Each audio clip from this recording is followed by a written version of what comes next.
Okay, so final exam review number 4, linear inequalities and systems of equations.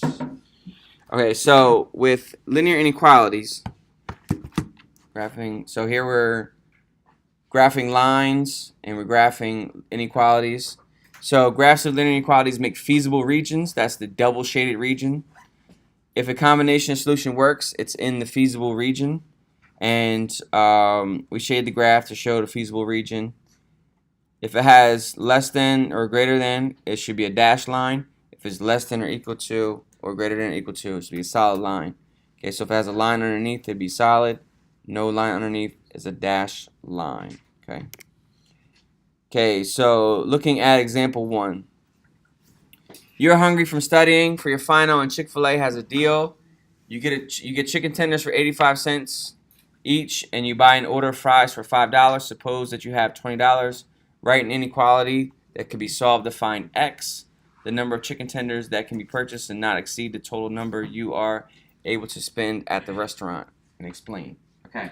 All right, well, it says chicken tenders and one order of fries. Okay. So this technically is x and this is y, but they've already defined y to be 1 using this singular pronoun here. So y is automatically 1. So it's going to be 0.85x plus 5 times 1. And suppose you have $20. The number of chickens, so your value is going to be less than or equal to $20. Okay, so you can spend up to $20. We'll subtract 5. We'll get 0.85 is less than or equal to 15, and I'm sorry, 85x. And x is going to be less than or equal to 15 divided by 0.85, which is probably like 20, which is 17.6. 17.6. So in actuality, the person can buy up to 17 tenders. Oh, so it's 85 cents per tender. Okay. All right, part 2. You're looking to buy some summer clothing online, and you get shorts for $3.95 each, and shipping is $19.65. Suppose you have $245. Write an inequality that can be solved to find x, the number of pair of shorts you can be ordered and not exceed the amount you're able to spend for your purchase. Okay, so it's $3.95. X is the number of shorts, and shipping is a one-time fee, so you don't have to pay shipping multiple times. So it does not need its own variable, and that has to be less than or equal to $245. Less than or equal to $245. Okay, so we'll take 245 minus 19.65, and we get 3.95x is less than or equal to 225.35. Divide by 395. Okay, x is less than or equal to 57.05 or 57.1. So this person can buy up to 57 pairs of shorts, which would be interesting to have that many pairs of shorts. All right, example 2. Looking to order clothes from some stores. Notice that 2 have the best options. Forever Sweaty charges $10 per sweater plus $30 shipping. Bullseye charges $12 per sweater plus $20 shipping. Based on this information, which of the following are true? Okay, if you buy 10 sweaters, you should buy from Bullseye. Well, let's look at the equations. Forever Sweaty is going to be y equals per sweater plus 30 shipping. So 10x plus 30, and the other company is Bullseye, and there's going to be y equals 12 plus 12x plus 20. Okay. All right, so if you buy 10 sweaters, you should shop at Bullseye. We don't know that yet. Our equations are wrong. These are wrong. Okay, so that's false. If you buy 5 sweaters, it should cost the same if you from both stores. We can check that. If you buy 6 sweaters, you will have $2. You will save $2 from Forever Sweaty. Okay, so let's check $10. The first one. Okay, so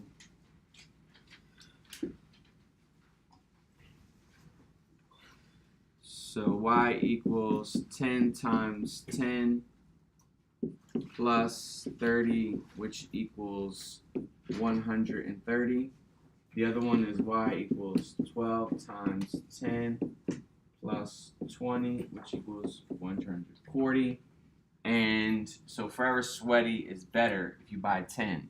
So that's a false statement. Okay, if you buy 5, it will cost the same at both stores. Okay, so y equals 10 times 5 plus 30, which equals 80. Y equals 12 times 5 plus 20. That also equals 80. So that's a true statement.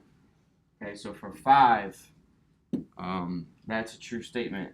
So if you buy 6, if you buy 6,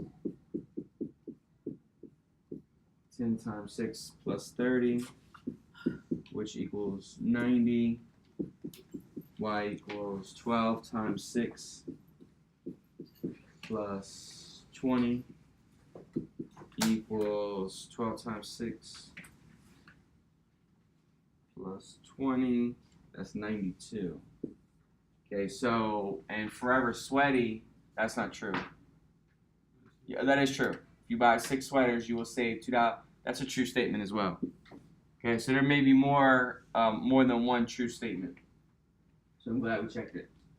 Okay, so that was a true statement.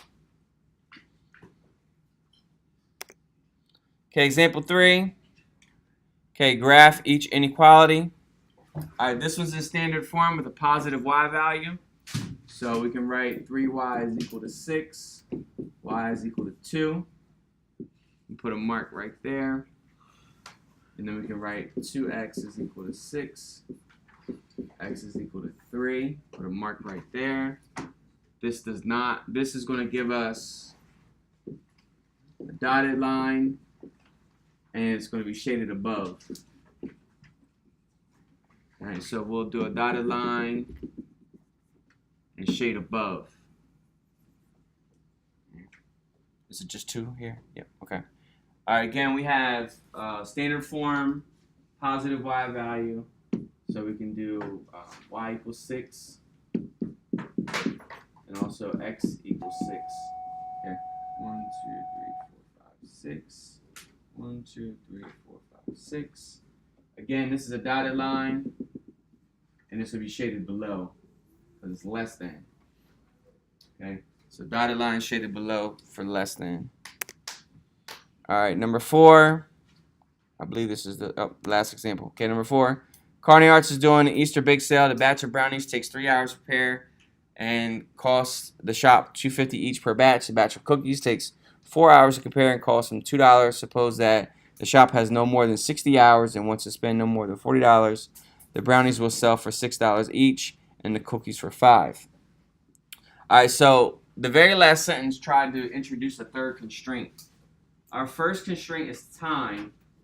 We have 3 things to be compared here: time, cost, and income. Okay? Because they didn't tell us anything about income as far as how much they need to make, then this third variable is a false variable. It's a false narrative. We don't need to know how much they sell for because we're not looking for profit. Okay? Only thing we're looking for here is to see how many they can actually make. Okay, is it possible to make it? So let's look at our time constraint. And if you look at time, all right, so we have brownies would be X. That was the first thing that was introduced. So brownies is X, and cookies is Y. How long does it take to make a brownies? 3 hours to prepare, so that's 3x. And the cookies take 4 hours to prepare. That's Y. And that has to be less than or equal to 60 hours. They only have 60 hours total. Okay. So time is the first constraint. Cost is the second constraint. All right, costs. Brownies are $2.50. Okay, so $2.50 x plus $2, and they can spend no more than $40. Okay, so now we have two constraints, both of which we can graph the constraints. We can graph them and find out more about them. Okay, so in time, looking at our time example, we have 3x plus 4y is less than or equal to 60. So 4y equal to 60, y equal to 15, and 3x is equal to 60, x is equal to 20. Okay, so let's count by fives. 1, 2, 3, y is 15 here, and x will be 20 here. Okay, and this will be a solid line shaded below. Okay. So that takes care of our time constraint. Let's look at our cost constraint. Our cost constraint is 2.5x plus 2y less than or equal to 40. Okay, so y would be equal to 40, and 2y equal to 40. Y equal to 20. So y would equal to 20, and then 2.5x equal to 40, x equal to 16. Okay, so 20 and 16. So 20 and 16 will be just beyond 15. Okay, again, solid line shaded below. All right, and let's look at our possible answers. 2 and 18. Well, 2 and 18 would be right over here. So is that in the feasible region? No, so that doesn't work. All right, 10 and 6. 10 and 6 is right here. Oh, sorry, right here. That seems to be right on the line. We'll check that one. 12 and 2. 12 and 2 will be like right here. Is 12 and 2 in the feasible region? Definitely. 12 and 2 seems like it would definitely work. 16 and 6. 16 and 6. 16 and 6 will be right there. Okay. So it looks like this last one is definitely out. The third one was really good. Let's check the second one real quick. Let's check that second one of 10 and 6. Okay. So 3 times 10 plus 4 times 6 less than or equal to 60. So 30 plus 24 less than or equal to 60. 54 less than or equal to 60. That's good. All right, and then the second one is 2.5 times 10. I'm sorry, times 12. It's 10 and 6, right? Oh, yeah. Times 10 plus 2 times 6 less than or equal to 40. Okay, so 25 plus 12. 40, so 37 less than or equal to 40. That seems to work.